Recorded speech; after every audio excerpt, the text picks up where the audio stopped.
Hello everyone, here's another great video again. Um, so as you can see, I'm gonna try and get you guys caught up to date. I got a window installed. One of the many of this size windows to be installed. It's a 36 by 60 window. This is a casement window. I think it's pretty awesome. The whole entire thing opens up. So that's going to be pretty awesome. You're going to get a lot of air, especially it opens up like this. And typically the wind comes in from this way. So it's going to come in.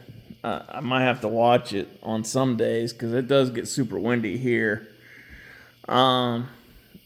Put this window in. I will say from experience of doing windows, I don't know if you can tell, but I did this one by myself because I said, well, it's small. I can do this one by myself. It's not really that big a deal. Yes, I got it straight, but it's not that straight inside, if that makes sense. I definitely could have used an extra hand for in here, because what I would have done is I would have put a shim up here and then probably a shim maybe down here once I corrected that up there. But it's done and over with now. I can't really do much to fix it. And I would also recommend people to double check measurements, because this window was the opening was much bigger than I anticipated for the window size. So I should have double checked that and then added what is needed. But I made it work. I had to use 3-inch screws to fasten it to the top. I mean, it was within like a centimeter or millimeter or something like that. It was not very far away from the flange. So, well, it worked out. I did get it tight. Got another, I don't know if I covered this yet or not. Got another wall up over here. So that worked pretty well. I'm going to try and maybe sometime tonight. I won't get it done tonight because it's getting pretty late here. And typically I'm making these videos at night because, one, it's when I have time to do it. I'm super, super, super busy. And right now, I'm just not editing my videos. I'm not even going to take the time to edit my videos.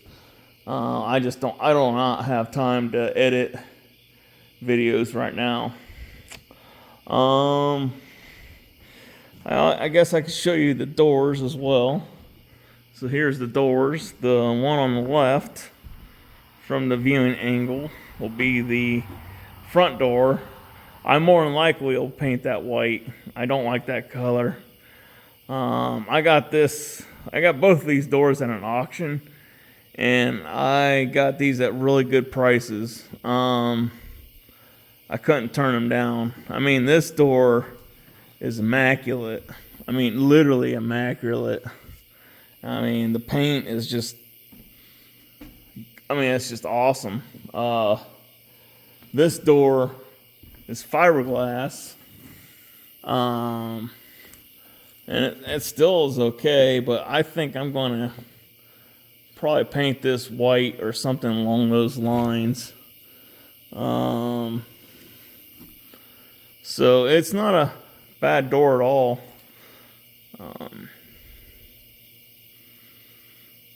I'm fairly happy with it. And then back here, now this door was the most expensive door, but I didn't realize it until I saw it in person, because I was, it's one of these online auctions, and it has some minor flaws to it.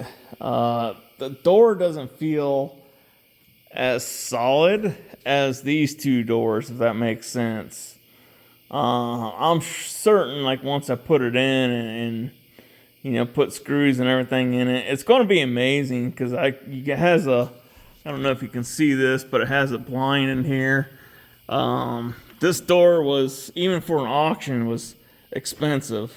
I'm not gonna tell prices because I don't believe that's my place to tell what I paid for certain things and what I didn't pay. I will say one of the things I do want to cover on one of my videos is how to save money when you're your own builder. I always ask for deals, and I always go to places that work to get me the best deals. There's some places out there that, if you don't pay what they want, regardless of how much you buy, they're not going to give you a deal.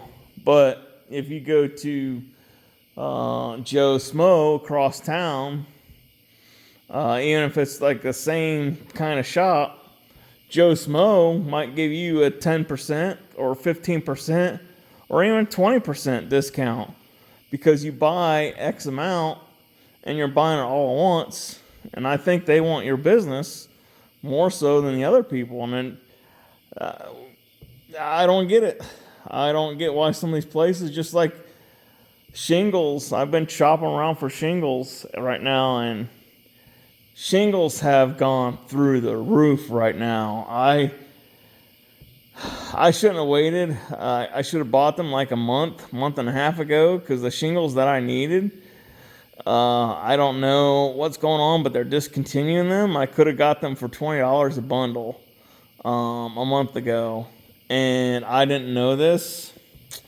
And I could have got my whole entire roof on for a cheaper amount of money, because that's like $25 cheaper than what a normal bundle of shingles is going for right now. And I'll tell you what, another thing too is, like, even for bundles of shingles, shopping around for the same exact brand, I am finding different prices for the same exact brand, and that just amazes me. So I say shop around, and same with windows. With windows, I will say this: there are good windows, and then there are cheap windows. I'm getting the light because I'm getting ready to go downstairs to show you something else that we've done. So basically, I'm gonna put the light because it might cause you not to see, but I don't know if you could see the X's right here.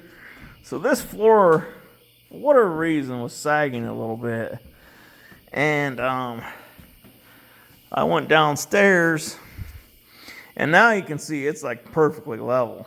I mean, 100% level. I don't understand why it was sagging, because this is brand new. I mean, yes, it did get wet, but I mean, it feels like a brand new floor now. It didn't feel too good before I did this. So I'm going to show you what I did. We're going to go downstairs here into the abyss.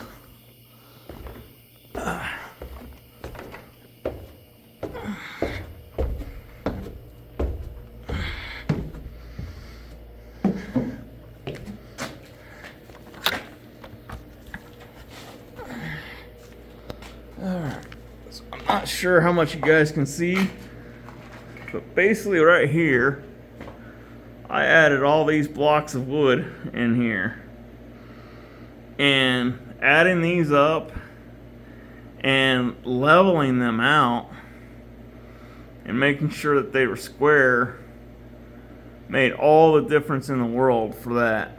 And it just stiffened everything up. It made everything feel better when you're walking on it. It does not move like it would, and I still don't know why it would move to begin with.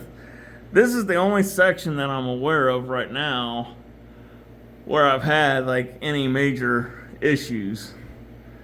And I don't know if water just sat on it too long, or really what happened to the original OSB.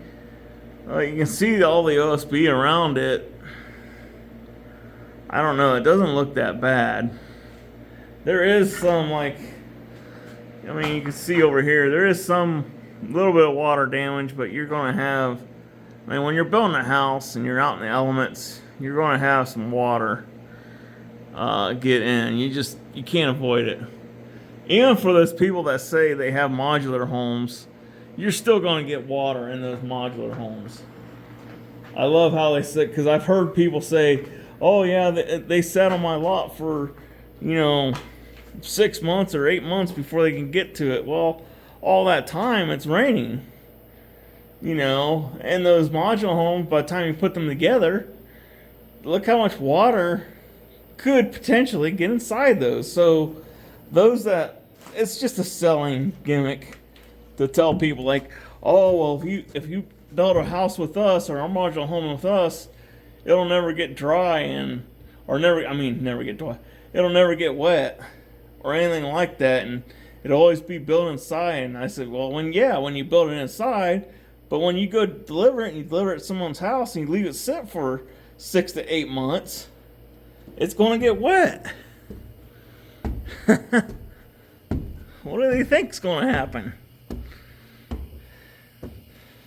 So, there's that. And that's the gist of what I've done so far. I forgot to show you guys, I got this small little window here. That's going to be a bathroom window.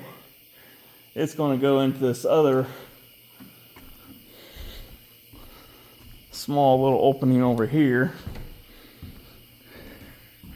It's going to go right here for this one here. So